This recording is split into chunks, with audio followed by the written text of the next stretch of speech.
নিজের প্রকাণ্ড লাইব্রেরিতে বসে একদিন সকালবেলা পরাশর ডাক্তার চিঠি লিখছিলেন। চোরের মতো নিঃশব্দে ঘরে ঢুকে নগেন ধীরে ধীরে এগিয়ে গিয়ে তার টেবিল ঘেঁষে দাঁড়াল। পরাশর ডাক্তার মুখ না তুলেই বললেন, বস নগেন। চিঠিখানা শেষ করে খামে ভরে চাকরকে ডেকে সেটি ডাকে পাঠিয়ে দিয়ে তবে আবার নগেনের দিকে তাকালেন। বললেন, বসতে বললাম যে, এরকম চেহারা হয়েছে কেন, অসুখ নাকি? নগেন ধপ করে একটা চেয়ারে বসে পড়ল। চোরকে যেন জিজ্ঞাসা করা হয়েছে সে চুরি করে কি না। এইরকম অতিমাত্রায় বিব্রত হয়ে সে বলল, না না, অসুখ নয়। অসুখ আবার কিসের? গুরুতর কিছু যে ঘটেছে সে বিষয়ে নিঃসন্দেহ হয়ে পরাশর ডাক্তার দু হাতের আঙুলের ডগাগুলি একত্র করে নগেনকে দেখতে লাগলেন। মোটা সোটা হাসি খুশি ছেলেটার তেল তেলে চকচকে চামড়া পর্যন্ত যেন শুকিয়ে গেছে। মুখে হাসির চিহ্নটুকুও নেই। চাউনি একটু উদ্ভ্রান্ত, কথা বলার ভঙ্গি কেমন খাপছাড়া হয়ে গেছে। নগেন তার মামা বাড়িতে থেকে কলেজে পড়ে। মাস দুই আগে নগেনের মামা শ্রাদ্ধের নিমন্ত্রণ রাখতে গিয়ে পরাশর ডাক্তার নগেনকে দেখেছিলেন। এই অল্প সময়ের মধ্যে এমন কি ঘটেছে ছেলেটা যাতে এরকম বদলে যেতে পারে? ছেলেবেলা থেকে মামা বাড়িতেই সে মানুষ হয়েছে বটে, কিন্তু মামার শোকে এরকম কাহিল হয়ে পড়ার মতো আকর্ষণ তো মামার জন্য তার কোনোদিনও ছিল না। বড়লোক কৃপণ মামার যে ধরনের আদর বেচারি চিরকাল পেয়ে এসেছে তাতে মামার পরলোক যাত্রায় তার খুব বেশি দুঃখ হবার কথা নয়।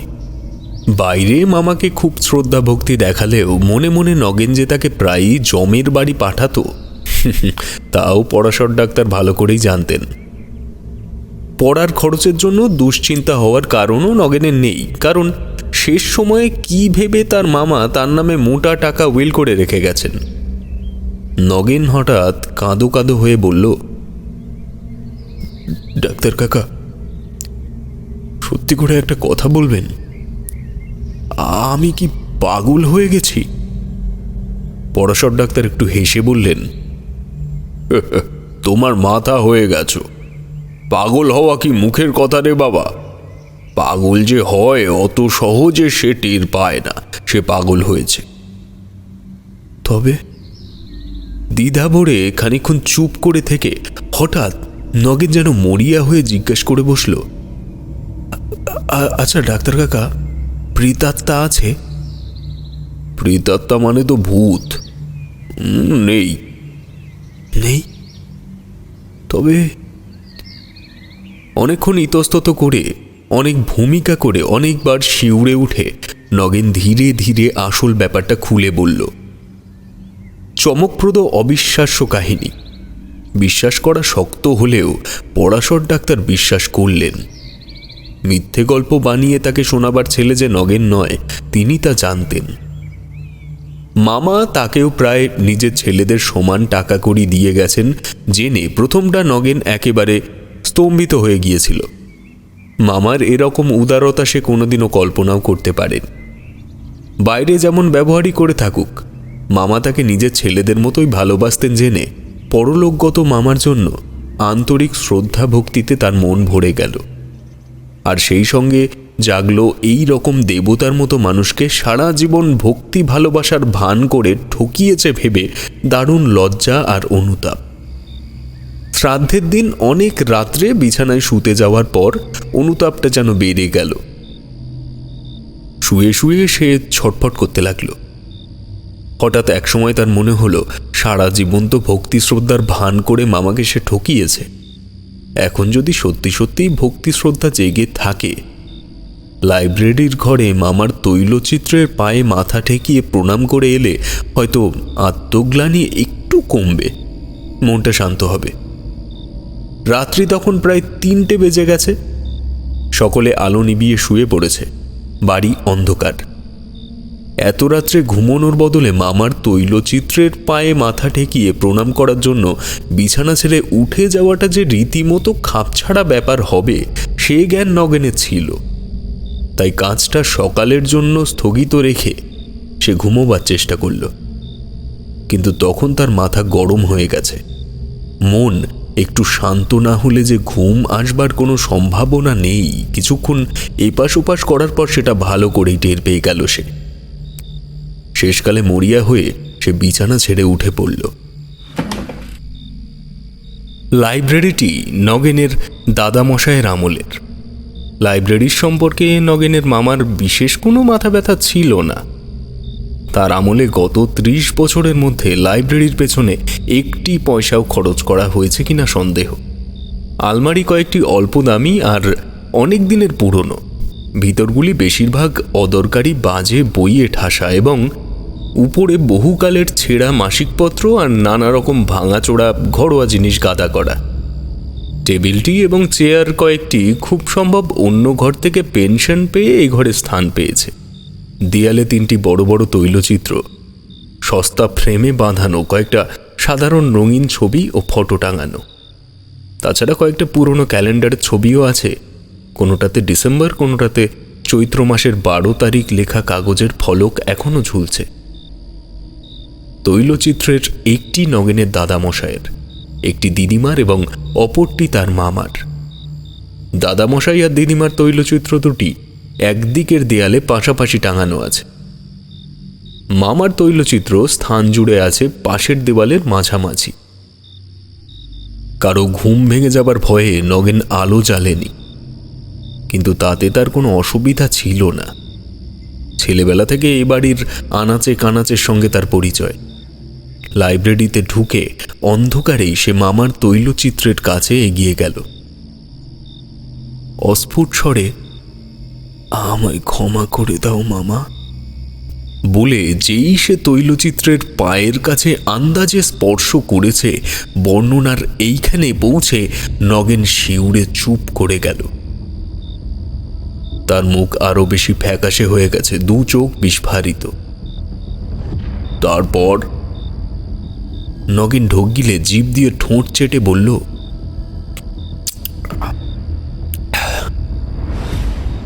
যেই ছবি ছুঁয়েছি ডাক্তার কাকা, কি যেন আমাকে জোরে ধাক্কা দিয়ে ফেলে দিল। সমস্ত শরীরটা ঝনঝন করে উঠল। তারপর আর কিছু মনে নেই। জ্ঞান হতে দেখি সকাল হয়ে গেছে, আমি মামার ছবির নিচে মেঝেতে পড়ে আছি। পড়াশোর ডাক্তার গম্ভীর মুখে জিজ্ঞেস করলেন, তোমার আগে কোনোদিনও ফিট হয়েছিল নগেন? নগেন মাথা নেড়ে বলল, ফিট না, কুসমিন কালেও আমার ফিট হয়নি। আপনি ভুল করছেন ডাক্তার কাকা, এ ফিট নয়। মরলে তো মানুষ সব জানতে পারে। মামাও জানতে পেরেছেন টাকার লোভে আমি তাকে মিথ্যে ভক্তি দেখাতাম, তাই ছবি ছোঁয়া মাত্র রাগে ঘেন্নায় আমাকে ধাক্কা দিয়ে সরিয়ে দিয়েছেন। সবটা শুনুন আগে, তাহলে বুঝতে পারবেন। সমস্ত সকালটা নগেন মরার মতো বিছানায় পড়ে রইল। এই চিন্তাটাই কেবল তার মনে ঘুরপাক খেতে লাগলো। ভক্তি ভালোবাসার ছলনায় টাকা আদায় করে নিয়েছে বলে পরলোকে গিয়েও তার ওপর মামার এমন জোরালো বিতৃষ্ণা জেগেছে যে তৈলচিত্রটা পর্যন্ত তিনি তাকে স্পর্শ করতে দিতে রাজি নন। যাই হোক, নগেন একালের ছেলে। প্রথম ধাক্কাটা কেটে যাবার পর তার মনে নানা রকম দ্বিধা সন্দেহ জাগতে লাগলো। কে জানে রাত্রে যা ঘটেছে তা নিছক স্বপ্ন কিনা। ধৈর্য করতে না পেরে দুপুরবেলা সে আবার লাইব্রেরিতে গিয়ে মামার তৈলচিত্র স্পর্শ করে প্রণাম করল। একবার যদি মামা রাগ দেখিয়ে থাকেন, আবার দেখাবেন না কেন? কিন্তু এবার কিছুই ঘটল না। শরীরটা অবশ্য খুব খারাপ হয়ে আছে। মেঝেতে ধাক্কা যেখানে লেগেছিল মাথার সেখানটা ফুলে টনটন করছে এবং সকালে লাইব্রেরিতে মামার তৈলচিত্রের নিচে মেঝেতেই তার জ্ঞান হয়েছিল। কিন্তু এতে বড়জোর প্রমাণ হয় রাত্রে ঘুমের মধ্যেই হোক আর জাগ্রত অবস্থাতেই হোক, লাইব্রেরিতে গিয়ে সে একটা আছাড় খেয়েছিল। নিজের তৈলচিত্রে ভর করে মামাই যে তাকে ধাক্কা দিয়েছিলেন তার কি প্রমাণ আছে? নগেন যেন স্বস্তির নিঃশ্বাস ফেলে বাঁচল, কিন্তু বেশিক্ষণ তার মনের শান্তি টিকল না। রাত্রে আলো নিভিয়ে বিছানায় শুয়েই হঠাৎ তার মনে পড়ে গেল তার তো ভুল হয়েছে। দিনের বেলা তাকে ধাক্কা দেওয়ার মতো ক্ষমতা তো তার মামার এখন নেই। রাত্রি ছাড়া তার মামা তো এখন কিছুই করতে পারেন না। কি সর্বনাশ! তবে তো রাত্রে আর একবার মামার তৈলচিত্র না ছুঁয়ে কাল রাত্রের ব্যাপারকে স্বপ্ন বলা যায় না। এত রাত্রে আবার লাইব্রেরিতে যাওয়ার কথা ভেবেই নগেনের হৃদকম্প হতে লাগলো। কিন্তু এমন একটা সন্দেহ না মিটিয়েই বা মানুষের চলে কি করে? খানিক পরে নগেন আবার লাইব্রেরিতে হাজির। ভয়ে বুক কাঁপছে, ছুটে পালাতে ইচ্ছে হচ্ছে, কিন্তু কি এক অদম্য আকর্ষণ তাকে টেনে নিয়ে চলেছে মামার তৈলচিত্রের দিকে। ঘরে ঢুকেই সে সুইচ টিপে আলো জ্বেলে দিল। মটকার পাঞ্জাবির ওপর দামি শাল গায়ে মামা দেয়ালে দাঁড়িয়ে আছেন। মাথায় কাঁচা পাকা চুল, মুখে একজোড়া মোটা গোঁপ, চোখে ভৎসনা দৃষ্টি। নগেন এগিয়ে গিয়ে মামার পায়ের কাছে ছবি স্পর্শ করল। কেউ তাকে ঠেলে সরিয়ে দিলে না, কিন্তু সমস্ত শরীরটা হঠাৎ যেন কেমন অস্থির অস্থির করতে লাগলো। তৈলচিত্র থেকে কি যেন তার মধ্যে প্রবেশ করে ভেতর থেকে তাকে কাঁপিয়ে তুলছে। তবু নগেন যেন বাঁচল। ভয়ের জন্য শরীর এরকম অস্থির করতেই পারে, সেটা সামান্য ব্যাপার।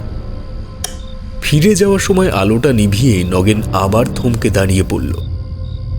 তার আর একটা কথা মনে এসেছে। কাল ঘর অন্ধকার ছিল, আজ আলো থাকার জন্য যদি মামা কিছু না করে থাকেন। নগেনের ভয় অনেকটা কমে গিয়েছিল। অনেকটা নিশ্চিন্ত মনেই সে অন্ধকারে তৈলচিত্রের কাছে ফিরে গেল। সে জানে অন্ধকারে তৈলচিত্র স্পর্শ করলেও কিছু হবে না। ঘরে একটা আলো জ্বলছে কি জ্বলছে না তাতে বিশেষ কি আসে যায়। ইতস্তত না করেই সে সোজা তৈলচিত্রের দিকে হাত বাড়িয়ে দিল। পরক্ষণে ঠিক প্রথম রাতের মতো জোরে ধাক্কা দিয়ে মামা তাকে ফেলে দিলেন। এইটুকু শুনে পরাশর ডাক্তার বললেন, অজ্ঞান হয়ে গেলে? না, একেবারে অজ্ঞান হয়ে যায়নি। অবশ্য আচ্ছন্নের মতো অনেকক্ষণ মেঝেতে পড়েছিলাম, কিন্তু জ্ঞান ছিল। তারপর থেকে আমি ঠিক পাগলের মতো হয়ে গেছি ডাক্তার কাকা। দিন রাত কেবল ওই কথাই ভাবি। রোজ কতবার ঠিক করি বাড়ি ছেড়ে কোথাও পালিয়ে যাব, কিন্তু যেতে পারি না। সে যেন আমায় জোর করে আটকে রেখেছে। পরাশর ডাক্তার অনেকক্ষণ ভেবে জিজ্ঞেস করলেন, তারপর আর কোনোদিনও ছবিটা ছুঁয়েছ? কতবার! দিনে ছুঁয়েছি, রাত্রে ছুঁয়েছি, আলো জেলে ছুঁয়েছি, অন্ধকারে ছুঁয়েছি, ঠিক ওই রকমই ব্যাপার ঘটে। দিনে বা রাত্রে আলো জেলে ছুলে কিছু হয় না, অন্ধকারে ছোঁয়া মাত্র মামা আমাকে ঠেলে দেন। সমস্ত শরীর যেন ঝনঝনিয়ে ঝাঁকুনি দিয়ে ওঠে। কোনোদিন অজ্ঞান হয়ে যায়, কোনোদিন জ্ঞান থাকে। বলতে বলতে নগেন যেন একেবারে ভেঙে পড়ল। আমি কি করব ডাক্তার কাকা? এমন করে কদিন চলবে? মাঝে মাঝে আত্মহত্যার কথা ভাবি। পরাশর ডাক্তার বললেন, তার দরকার হবে না, আমি সব ঠিক করে দেব। আজ সকলে ঘুমিয়ে পড়লে রাত্রি ঠিক 12টার সময় তুমি বাইরের ঘরে আমার জন্য অপেক্ষা করো, আমি যাব। একটু থেমে আবার বললেন, ভূত বলে কিছু নেই নগেন। তবু মাঝরাত্রে অন্ধকার লাইব্রেরিতে পরাশর ডাক্তার মৃদু একটু অস্বস্তি বোধ করতে লাগলেন। এই ঘরে বাড়ির লোক খুব কম আসে। ঘরের বাতাসে পুরনো কাগজের একটা ভাবসা গন্ধ পাওয়া যায়। নগেন শক্ত করে তার একটা হাত চেপে ধরে কাঁপছে। কিসের ভয়? ভূতের? তৈলচিত্রের ভূতের? ভূতে যে একেবারে বিশ্বাস করে না, যার বদ্ধমূল ধারণা এই যে যত সব অদ্ভুত অথচ সত্য ভূতের গল্প শোনা যায় তার প্রত্যেকটিরই সাধারণ ও স্বাভাবিক কোনো ব্যাখ্যা আছেই আছে। ছবির ভূতের, অসম্ভব আর অবিশ্বাস্য ভূতের ঘরে পা দিয়ে তার কখনো কি ভয় হতে পারে? তবু অস্বস্তি যে বোধ হচ্ছে সেটা অস্বীকার করার উপায় নেই। নগেন যে কাহিনী শুনিয়েছে সারাদিন ভেবেও পরাশর ডাক্তার তার কোনো সঙ্গত ব্যাখ্যা কল্পনা করতে পারেননি। একদিন নয়, একবার নয়, ব্যাপারটা ঘটেছে অনেকবার।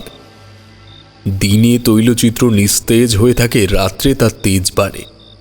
কেবল তাই নয়, অন্ধকার না হলে সে তেজ সম্পূর্ণ প্রকাশ পায় না। আরও একটা কথা, রাত্রি বাড়ার সঙ্গে সঙ্গে তৈলচিত্র যেন বেশি সজীব হয়ে উঠতে থাকে। প্রথম রাত্রে নগেন অন্ধকারে স্পর্শ করলে ছবি নগেনের হাতটা শুধু ছিটকিয়ে সরিয়ে দিয়েছে। মাঝরাত্রে স্পর্শ করলে এত জোরে তাকে ধাক্কা দিয়েছে যে মেঝেতে আছড়ে পড়ে নগেনের জ্ঞান লোপ পেয়ে গেছে। অশরীরী শক্তি কল্পনা করা ছাড়া এই সমস্তের আর কি মানে হয়? হয়, নিশ্চয়ই হয়। মনে মনে নিজেকে ধমক দিয়ে পরাশর ডাক্তার নিজেকে এই কথা শুনিয়ে দিলেন। তারপর চোখ তুলে তাকালেন দেয়ালের যেখানে নগেনের মামার তৈলচিত্রটি ছিল। এই ঘরে তিনি আগেও কয়েকবার এসেছেন। তৈলচিত্রগুলির অবস্থান তার অজানা ছিল না। যা চোখে পড়ল তাতে পরাশর ডাক্তারের বুকটাও ধড়াস করে উঠল।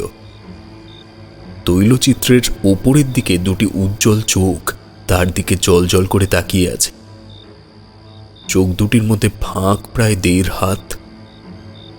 ঠিক এই সময় নগেন ফিসফিস করে বলল, আলোটা জ্বালাবো ডাক্তার কাকা? পরাশর ডাক্তার তার গলার আওয়াজ শুনে চমকে উঠলেন। না। রাস্তা অথবা পাশের কোনো বাড়ি থেকে সরু আলোর রেখা ঘরের দেওয়ালে এসে পড়েছে। তাতে অন্ধকার কমেনি, মনে হচ্ছে যেন সেই আলোটুকুতে ঘরের অন্ধকারটাই স্পষ্ট দেখতে পাওয়া যাচ্ছে মাত্র। নগেন আবার ফিসফিস করে বললে, একটা কথা আপনাকে বলতে ভুলে গেছি ডাক্তার কাকা।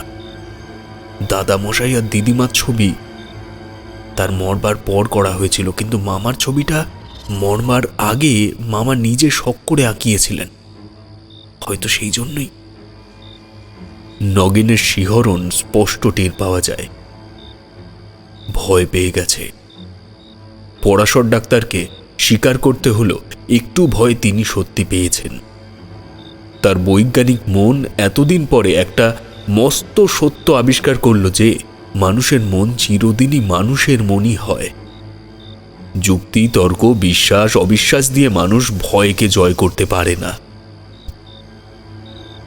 দেহে আঘাত লাগলে যেমন বেদনা বোধ হয়, তেমনি উপযুক্ত ভয়ের কারণ উপস্থিত হলে মানুষকে ভয় পেতেই হবে। যাই হোক, একদিন যদি তিনি ভুল বিশ্বাস পোষণ করে এসে থাকেন, আজ ছবির ভূতের কল্যাণে সে ভুল তার ভেঙে যাবে, তাতে ক্ষতি কি? দাঁতে দাঁত লাগিয়ে পরাশর ডাক্তার তৈলচিত্রের দিকে এগিয়ে গেলেন। কাছাকাছি যেতে জল চোখ দুটির জ্যোতি অনেক কমে গেল। হাত বাড়িয়ে দিতে প্রথম তার হাত পড়ল দেওয়ালে। যত সাহস করেই এগিয়ে এসে থাকুন, প্রথমেই একেবারে নগেনের মামার গায়ে হাত দিতে তার কেমন দ্বিধা বোধ হচ্ছিল। পাশের দিকে হাত ছড়িয়ে তৈলচিত্রের ফ্রেম স্পর্শ করা মাত্রই বৈদ্যুতিক আঘাতে যেন তার শরীরটা ঝনঝন করে উঠল। অস্ফুট গোঙানির আওয়াজ করে পেছন দিকে দুপা ছিটকে গিয়ে তিনি মেঝেতে বসে পড়লেন। পরক্ষণে ভয়ে অধ্যম্বিত নগেন আলোর সুইচ টিপে দিলে। মিনিট 5 পরাশর ডাক্তার চোখ বুজে বসে রইলেন। তারপর চোখ মেলে মিনিট 5 এক দৃষ্টে তাকিয়ে রইলেন মামার রূপোর ফ্রেমে বাঁধানো তৈলচিত্রটার দিকে। তারপর তীব্র চাপা গলায় তিনি বললেন, তুমি একটি আস্ত গর্ধপ নগেন। রাগ একটু কমলে পরাশর ডাক্তার বলতে লাগলেন, গাধাও তোমার চেয়ে বুদ্ধিমান। এত কথা বলতে পারলে আমাকে আর এই কথাটা একবার বলতে পারতে না যে তোমার মামার ছবিটা ইতিমধ্যে রূপোর ফ্রেমে বাঁধানো হয়েছে, আর ছবির সঙ্গে লাগিয়ে দুটো ইলেকট্রিক বাল্ব ফিট করা হয়েছে? আমি কি জানি, 6 মাস আগে যেমন দেখে গেছিলাম আমি ভেবেছিলাম ছবিটা এখনো তেমনই অবস্থাতেই আছে। ইলেকট্রিক শক খেয়ে বুঝতে পারো না কিসে শক লাগলো? তুমি কোন দেশি ছেলে? আমি তো শখ খাওয়া মাত্র টের পেয়ে গিয়েছিলাম তোমার মামার ছবিতে কোন প্রেতাত্মা ভর করেছেন। নগেন উদ্ভ্রান্তের মতো বলল, রূপোর ফ্রেমটা দাদামশাইয়ের ছবিতে ছিল। চুরি যাবার ভয়ে মামা অনেকদিন আগে সিন্ধুকে তুলে রেখেছিলেন। মামা শ্রাদ্ধের দিন মামিমা ফ্রেমটা বার করে মামার ছবিটা বাঁধিয়েছিলেন। আলো দুটো লাগিয়েছে আমার মামার ছেলে। হ্যাঁ, সে এবছর ইঞ্জিনিয়ারিং কলেজে ভর্তি হয়েছে, তাই বলল এই সামান্য কাজের জন্য ইলেকট্রিক মিস্ত্রিকে পয়সা দেব কেন। পরাশর ডাক্তার একটু হেসে বললেন, পরেশ তোমার মামার উপযুক্ত ছেলেই বটে, কিন্তু পয়সা বাঁচানোর জন্য বাপের ছবিতে ভূত এনে ছেড়েছে। এই খবরটা যদি আগে দিতে আমায়। নগেন সংশয় ভরে বলল, কিন্তু ডাক্তার কাকা। পরাশর ডাক্তার রাগ করে বললেন, কিন্তু কি, এখনো বুঝতে পারছো না? দিনের বেলা মেন সুইচ অফ করা থাকে, তাই ছবি ছুলে কিছু হয় না। ছবি মানে ছবির রূপোর ফ্রেমটা। রূপোর ফ্রেমটার নিচে কাঠ ফাট কিছু একটা আছে, দেওয়ালের সঙ্গে যোগ নেই। নইলে তোমাদের ইলেকট্রিক বিল এমন হুড় হুড় করে বেড়ে যেত যে কোম্পানির লোককে এসে লিকেজ খুঁজতে হতো। তুমিও মামার ভূতের আসল পরিচয়টা জানতে পারতে। সন্ধ্যার পর বাড়ির সমস্ত আলো জ্বলে, আর বিদ্যুৎ তামার তার দিয়ে যাতায়াত করতে বেশি ভালোবাসে কিনা, তাই সে সময় ছবি ছুলে তোমার কিছু হয় না। এই ঘরের আলোটা জ্বালালেও তাই হয়। মাঝরাত্রে বাড়ির সমস্ত আলো নিভে যায়, তখন ছবিটা ছুলে আর কোনো পথ খোলা নেই দেখে বিদ্যুৎ অগত্যা তোমার মতো বোকা হাবার শরীরটা দিয়েই। পরাশর ডাক্তার চুপ করে গেলেন। তার হঠাৎ মনে পড়ে গেছে, সুযোগ পেলে তার শরীরটা পথ হিসেবে ব্যবহার করতেও বিদ্যুৎ দ্বিধাবোধ করে না। এরপরে কেটে গেছে অনেকগুলো বছর। তবুও এখন যে ঘটনাটি বলবো সেটাও অনেককাল আগের কথা। তখনও গ্রামে গ্রামে পাশ করা ডাক্তারের এত প্রাদুর্ভাব হয়নি, অন্তত কুমারহাটিতে হয়নি। এখানে বড় বড় রোগ থেকে ছোটখাটো ঘা ফোড়া পর্যন্ত সকল রকম অস্ত্র চিকিৎসা করত মধু প্রামাণিক। আর জ্বর জ্বালায় ওষুধ দিতেন পরাশর ডাক্তার। পাশ করা ডাক্তার তিনি ছিলেন না, কিন্তু পসার ছিল যথেষ্ট। কারণ এদিকে 10-15 মাইলের মধ্যে তিনি একমাত্র এবং অদ্বিতীয়ম। বেটেখাটো মানুষ, মাথায় কাঁচা পাকা চুল ছোট ছোট করে ছাঁটা, তার মাঝখানে একটি পরিস্ফুট শিখা, গলায় তুলসীর মালা, গায়ের রোগী দেখতে একজোড়া মুচে চটি এবং একখানা চাদরই যথেষ্ট। বাইরে বেরুতে হলে একটা পিরান নিতেন। সুতির চাদরটাও বদলে মটকা ব্যবহার করতেন, আর পায়ে দিতেন চীনে বাড়ির জুতো।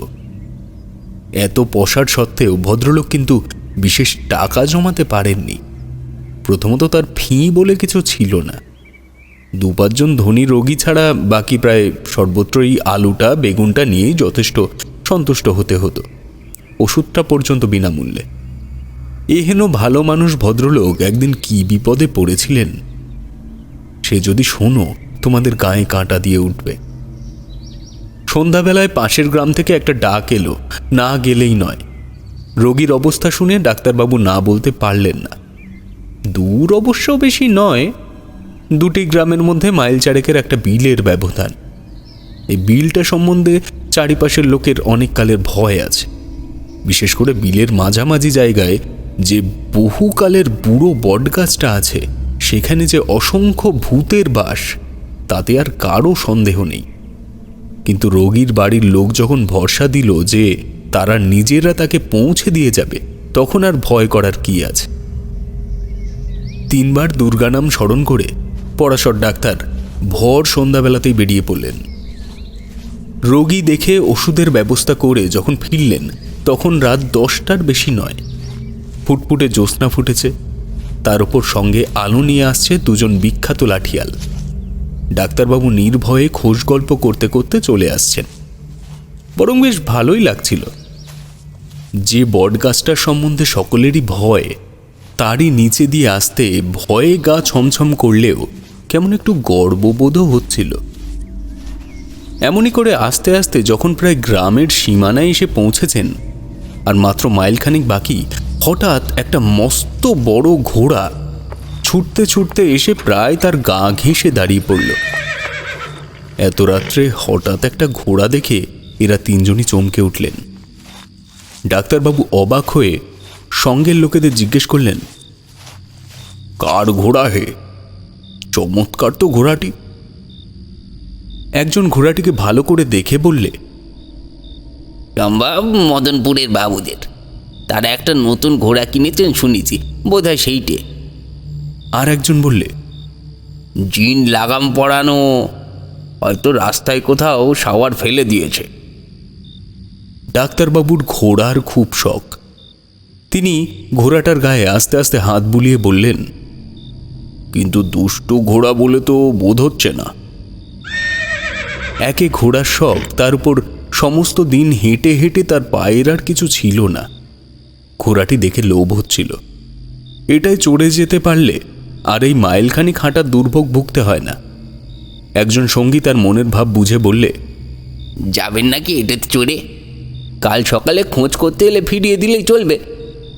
ডাক্তারবাবু মনে মনে লোভে উসকুস করলেও প্রকাশ্যে একটু ইতস্তত করে বললেন, সে কি হয়? কার না কার ঘোড়া, হয়তো বলবে। চোখ পাকিয়ে লাঠিয়াল সঙ্গী বললে, বললেই হলো, আমরা কি চুরি করছি নাকি? জানতে চলে যা হয় সে আমরা বুঝবো। বলে ছাতি ফুলিয়ে দুটো ঘুষি মারলে।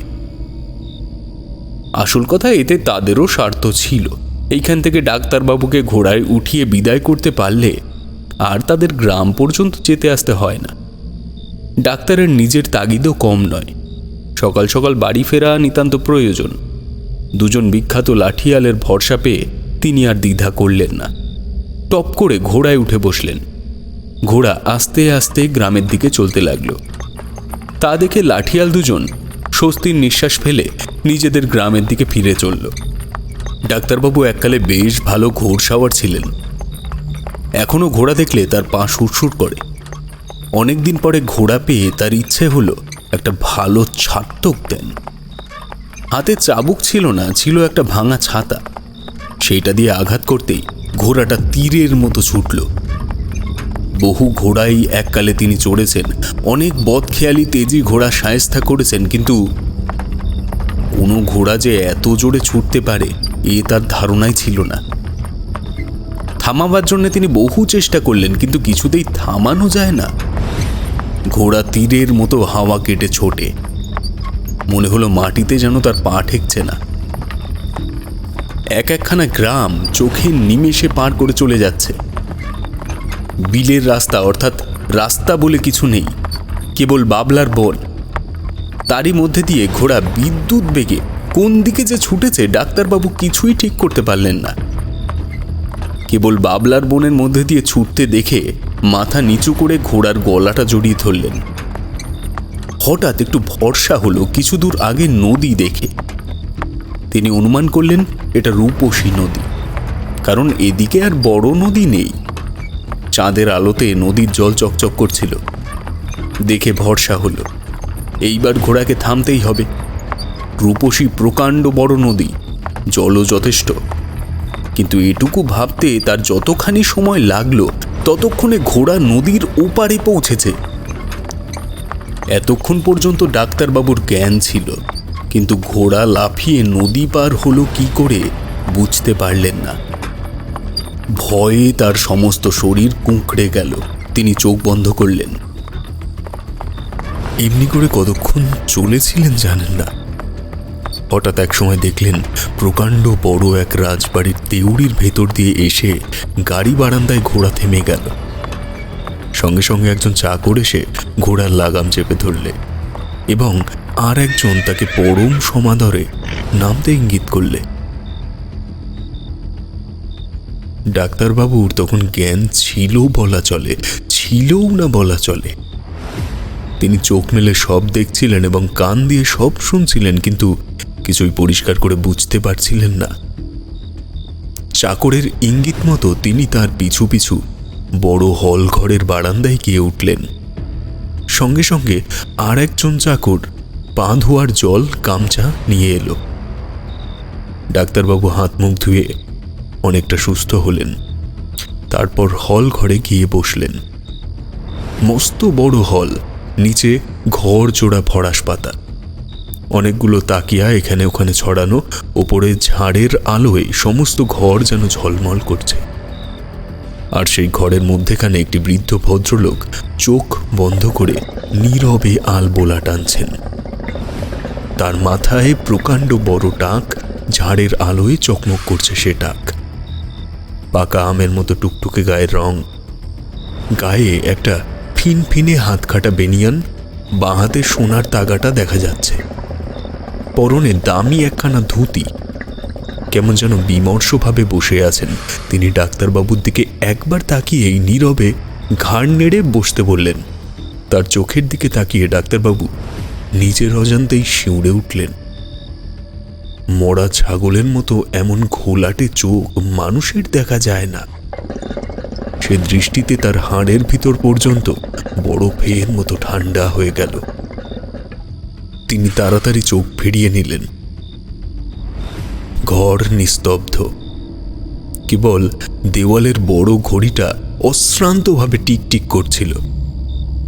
ডাক্তারবাবু চেয়ে দেখলেন রাত্রি মোটে 12:05। ভয় করবার কিছু নেই। এতক্ষণ মাঠে মাঠে ঘুরছিলেন, এখন বরং লোকালয়ে ভদ্রলোকের আশ্রয়ে এসে পৌঁছেছেন। এক গ্লাস জলের জন্য কাকে বলা যায় ভেবে এদিক ওদিক চাইতেই একটা চাকর এসে রূপোর গ্লাসে এক গ্লাস শরবত এনে তার সম্মুখে নামিয়ে দিলে। ডাক্তারবাবু খুশি হয়ে তার দিকে চাইতেই তার চোখে চোখ পড়ে গেল। ভদ্রলোক চমকে উঠলেন, তার হাত কেঁপে উঠল। আশ্চর্য, এরও চোখ তেমনি ঘোলাটে। কিন্তু তৃষ্ণায় ছাতি ফেটে যাচ্ছিল। তিনি ঢক ঢক করে এক নিঃশ্বাস শরবত পান করে ফেললেন। এমন চমৎকার শরবত তিনি কখনো খাননি। শরীর যেন জুড়িয়ে গেল। তখনই আর একজন পান তামাক নিয়ে এলো। ডাক্তারবাবু তার চোখটা কি রকম দেখবার চেষ্টা করলেন, কিন্তু লোকটা যেন তার মনের মতলব বুঝতে পেরে ফিক করে একটু হেসে চোখ নামিয়ে সরে গেল। ডাক্তারবাবু আর কিছু না বলে একটা পান মুখে দিয়ে তামাক টানতে লাগলেন। কোথাকার তামাক এটা? চমৎকার তামাক, খেতে খেতে চোখ বুজে আসে। সেই বুড়ো ভদ্রলোক তখনও এক মনে তামাক টেনেই চলেছেন, কিন্তু একটা কথাও বলছিলেন না।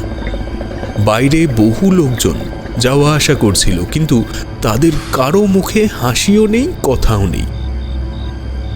আরও একটা আশ্চর্যের বিষয়, ডাক্তারবাবু চারিদিকে চেয়ে দেখেন সবাই চোখ নামিয়ে চলেছে। এতগুলো লোক যে এই বাড়িতে রয়েছে তা চোখে না দেখলে বোঝা যায় না। কথা তো কেউ বলছেই না, এমনকি তাদের পায়ের শব্দ পর্যন্ত পাওয়া যাচ্ছে না। ডাক্তারবাবুর মনে হলো এ বাড়িতে হয়তো কারো কঠিন অসুখ হয়েছে, হয়তো এখন তখন অবস্থা। ব্যাপার দেখে কর্তা বাইরে বসে গালে হাত দিয়ে বসেছেন, লোকজনের মুখ দিয়ে আর কথা সরছে না। কিন্তু তিনি বুঝতে পারছিলেন না এই বাড়িটা কাদের হতে পারে। এরা যে রাজা বিশেষ লোক তাতে আর সন্দেহ নেই। এদিকের 20-25 মাইলের ভেতরে প্রত্যেক গ্রামে কখনো না কখনো কোনো না কোনো কারণে ডাক্তারবাবু এসেছেন। ঘোড়া তাকে 2 ঘন্টার মধ্যে এখানে এনে ফেলেছে। যত জোরেই ছুটুক 2 ঘন্টায় আর কতই বা রাস্তা পার হবে। বহু চেষ্টা করেও এ বাড়ি ডাক্তারবাবু আগে কোনোদিনও দেখেছেন কিনা মনে করতে পারলেন না। ব্যাপারটা বুড়ো ভদ্রলোককে জিজ্ঞেস করবেন মনে করছেন, এমন সময় খাবার ডাক এলো। ডাক্তারবাবু খেতে গেলেন। খাবারের আয়োজন দেখে ডাক্তারবাবু চক্ষু স্থির। প্রকাণ্ড বড় সোনার থালায় খান কয়েক ফুলকো লুচি, আর তার চারিদিকে কত যে তরকারি থরে থরে সাজানো। গরিব ডাক্তারবাবু কখনো তা চোখে দেখেননি। রাত হয়েছে, অতিরিক্ত পথশ্রমে ক্ষুধাও কম লাগেনি। তিনি আর কালে বিলম্ব না করে বসে পড়লেন। খেতে বসে মনে হলো সবই আছে বটে, কেবল এক টুকরো লেবু আর নুন নেই। কথাটা তার মনে উদয় হওয়া মাত্রই ঠাকুর এসে একটা রেকাবিতে করে নুন আর লেবু রেখে গেল। সব রান্নাই চমৎকার হয়েছিল, বিশেষ করে তোপসে মাছ ভাজা বড় ভালো লাগলো। এদিকে তোপসে মাছ পাওয়া যায় না, ভদ্রলোক কি করে কোথা থেকে জোগাড় করলেন কে জানে। ডাক্তারবাবুর মনে মনে হাসি পেল যে ভদ্রলোক এত কষ্ট করে দুষ্প্রাপ্য তোপসে মাছ জোগাড় করেছেন আর গলদা চিংড়ি জোগাড় করতে পারেননি। চিন্তা করা মাত্র গলদা চিংড়ির মালাইকারি এলো। ডাক্তারবাবু কিন্তু এ কথা ভেবে দেখলেন না যে তিনি মনে মনে চিন্তা করা মাত্র এক একটা করে জিনিস এসে উপস্থিত হচ্ছে। ভাবলেন বোধহয় দিতে ভুলে গিয়েছিল, এখন এনে দিচ্ছে। ফলের থালাটা কোলের কাছে টেনে নিয়ে দেখলেন ফলের আর বাকি কিছু নেই, এক আম ছাড়া। তা এবারে এদিকে আম মোটেই হয়নি। গোড়ায় মুকুল ভালোই হয়েছিল, কিন্তু ফাল্গুনের গোড়ায় কদিন কি যে বৃষ্টিপাত হলো, একটিও মুকুল রইল না, সব ঝরে গেল। আম নেই হয়তো সেজন্যই, কিন্তু সেই মুহূর্তে মালদহের ভালো ফজলি আম যখন তার সামনে এলো, তখন আর তার বিস্ময়ের সীমা রইল না। অবাক হয়ে ঠাকুরের মুখের দিকে চাইতেই সেই চোখ মরা ছাগলের মতো ঘোলাটে। ঠাকুর সঙ্গে সঙ্গে যেন অপ্রস্তুত হয়ে হেসে চোখ নামিয়ে চলে গেল বটে, কিন্তু সেই এক মুহূর্তের দৃষ্টি তার হাড়ের ভেতর পর্যন্ত ঠকঠক করে কাঁপিয়ে দিল। ডাক্তারবাবু পরম পরিতোষ সহকারে আহার করেও কেমন যেন তৃপ্তি পেলেন না। তার মন তখন বিভ্রান্ত হয়ে উঠেছে, কি যে করবেন ঠিক করে উঠতে পারছেন না। কস্তুরী সুবাসিত পান মুখে দিয়ে সুগন্ধি তামাক টানতে টানতে একবার মনে হলো পালিয়ে যান। এই থমথমে বাড়ি, বিশেষ করে ওই বুড়ো ভদ্রলোকটিকে তিনি কিছুতেই সহ্য করতে পারছিলেন না। ভদ্রলোক এখনো ঠিক সেই জায়গায় ঠিক তেমনই করে বসে, মুখে গড়গড়ার নল। মাঝে মাঝে ডাক্তারবাবুর মনে হচ্ছিল ভদ্রলোকের মাথাটা আসল মাথা নয়, শ্বেত পাথরের কিংবা অমনি কোনো কিছু দিয়ে তৈরি। কেবল থেকে থেকে ধূমপান করে প্রমাণ করছিলেন না, মাথাটা নকল নয়, আসলই। কিন্তু ভদ্রলোক চোখ তুলে তাকান না কেন, কথাই বা বলেন না কেন, এ কি রকম ভদ্রতা? এমন সময় ভেতর থেকে ডাক্তারবাবুর ডাক এলো রোগী দেখবার জন্যে। রোগীর নামে ভদ্রলোক চাঙ্গা হয়ে উঠলেন। তাই বটে, বাড়িতে কঠিন রোগী না থাকলে লোকে এমন বিমর্ষ হয়ে চুপচাপ থাকে না। ডাক্তারবাবু উৎসাহের সঙ্গে ভিতরে গেলেন। কত ঘর কত বারান্দা যে পার হলেন তার আর ইয়ত্তা নেই। এত বড় বাড়ি রাজারুজি ছাড়া কারো হওয়ার কথা নয়, কিন্তু কোথাকার রাজা এরা? তিনি কি এদের নামও শোনেননি? কি জানি এ কোন দেশ? অবশেষে রোগীর ঘরে গিয়ে উপস্থিত হলেন। প্রকাণ্ড বড় হল ঘরের এক প্রান্তে একখানা মেহগনি খাটের ওপর রোগী আপাদমস্তক একখানা চাদর ঢাকা দিয়ে শুয়ে। তার মাথার একপাশে চুল খাট থেকে মেঝেতে লুটিয়ে পড়েছে। মাথার শিয়রে একটি মোমবাতি মিটমিট করে জ্বলছিল। সে আলোয় এত বড় হলঘরের কিছুই আলো হচ্ছিল না, কেমন অদ্ভুত ধরনের ঝাপসা দেখাচ্ছিল। খোলা জানলা দিয়ে ঘরের স্থানে স্থানে চাঁদের আলো এসে পড়েছিল। ডাক্তারবাবু অবাক হয়ে দেখলেন সেই বুড়ো ভদ্রলোক ইতিমধ্যেই কি করে তার আগে ঘরে এসে সেই ঘরের মাঝখানে বসে পড়েছেন। এই ঘরের মেঝেতেও জামিন পাতা, আর ভদ্রলোক নিচের ঘরের মতো অবিকল তেমনই করে বসে, চোখ নামানো, মুখে সেই গড়গড়ার নল, নিঃশব্দে বসে। কিন্তু অত্যন্ত নিরীহ ডাক্তারও রোগীর সামনে চটপটে হয়ে পড়েন। ডাক্তারবাবু একবার ঘরের চারিদিকে তাকিয়ে যেন কোনো কিছুই ভ্রুক্ষেপ না করেই রোগীর পাশের খালি চেয়ারটায় বসলেন। কারো দিকে না চেয়েই যেন দেওয়ালকে লক্ষ্য করে বললেন, কতদিন থেকে অসুখ হয়েছে, অসুখটা কি? কেউ জবাব দিলে না। ডাক্তারবাবু আবার জিজ্ঞেস করলেন, কই দেখি মা আপনার হাতটা। এতক্ষণে যেন রোগীর দেহে স্পন্দন দেখা গেল। কিন্তু মুখের ঢাকা খুললে না, বোধহয় স্ত্রী লোক বলে। ডাক্তার আরও এগিয়ে এসে একবার বললেন, দেখি হাতখানা দেখি। বলে হাত বাড়াতেই আর একখানা হাত চাদরের ভেতর থেকে বেরিয়ে ধীরে ধীরে তার হাতে এসে ঠেকল। মাংসহীন হাত, আস্ত একখানা হাড়। ডাক্তারবাবু অজ্ঞান হয়ে চেয়ার থেকে সশব্দে মেঝেতে পড়ে গেলেন।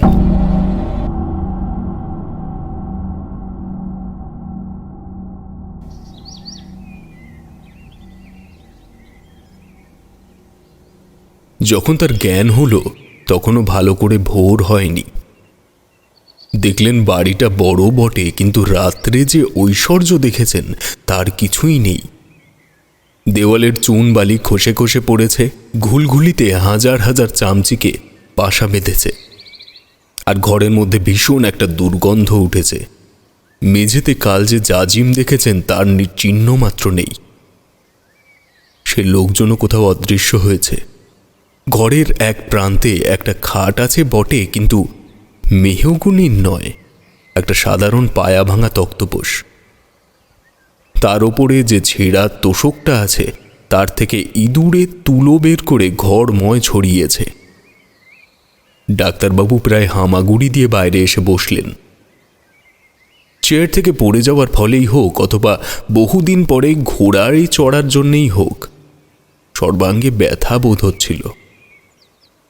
চারিদিকে তাকিয়ে তাকিয়ে দেখতে লাগলেন যদি কারো দেখা পাওয়া যায়। এমন সময় দেখা গেল একটি আধ বুড়ো লোক আপন মনে হন হন করে আস্তে আস্তে হঠাৎ তাকে দেখে থমকে দাঁড়িয়ে গেল। এইবার ছুট দেবে মনে হলো। ডাক্তারবাবু তাড়াতাড়ি ডাকলেন, শুনুন মশাই, শুনছেন? এটা কোন জায়গা বলতে পারেন? মানুষের গলা শুনে লোকটি যেন আশ্বস্ত হলো, তবে দূর থেকেই বললে, মহেশপুর, মালদা জেলা। বলেন কি? এ যে অনেক দূর। তা বোম্বাই থেকে অনেক দূর বই কি, এখান থেকে কাছেই। লোকটি এতক্ষণে কাছে সরে এলো, হেসে বলল, কোত্থেকে আসছেন? ডাক্তার বুঝি? হ্যাঁ ডাক্তার, আসছে মুর্শিদাবাদ থেকে, জঙ্গিপুরের কাছে আমার বাড়ি। বুঝেছি। কি বুঝলেন বলুন তো? এইখানে বসুন। লোকটি তার কাছে বসে বললে, এই যে বাড়ি দেখছেন, এরা এককালে রাজা ছিলেন। ইদানিং অবস্থা খারাপ হয়ে আসছিল। কিছুদিন আগে গ্রামে হঠাৎ কলেরা লাগে। কলেরা জোর লাগতেই এখানকার হাসপাতালের ডাক্তার একদিন রাত্রে প্রাণের ভয়ে স্ত্রী পুত্র নিয়ে সরে পড়েন। ঠিক সেই রাত্রেই রাজবাড়িতে কর্তাবাবুর একমাত্র মেয়ের কলেরা হলো। গ্রামে ডাক্তার নেই। চারিদিকে ঘোড়া নিয়ে লোক ছুটল, যেখান থেকে হোক ডাক্তার আনতেই হবে। কিন্তু ডাক্তার আর পাওয়া গেল না।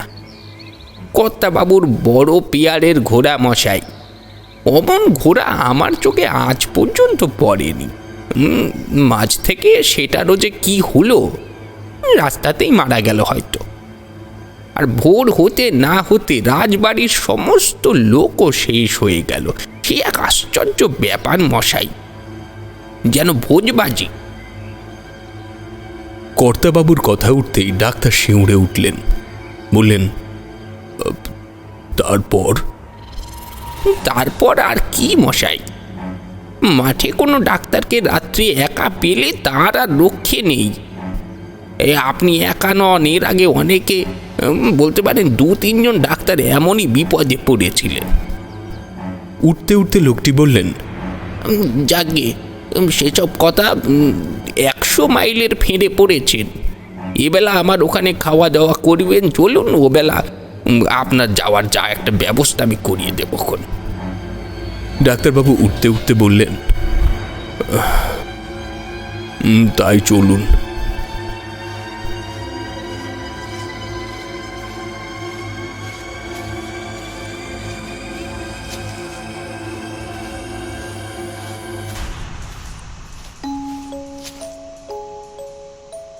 রাজদেবী প্রোডাকশনে আপনারা শুনছিলেন শ্রী মানিক বন্দ্যোপাধ্যায়ের তৈলচিত্রের ভূত গল্পের অবলম্বনে ডাক্তারের বিপদ।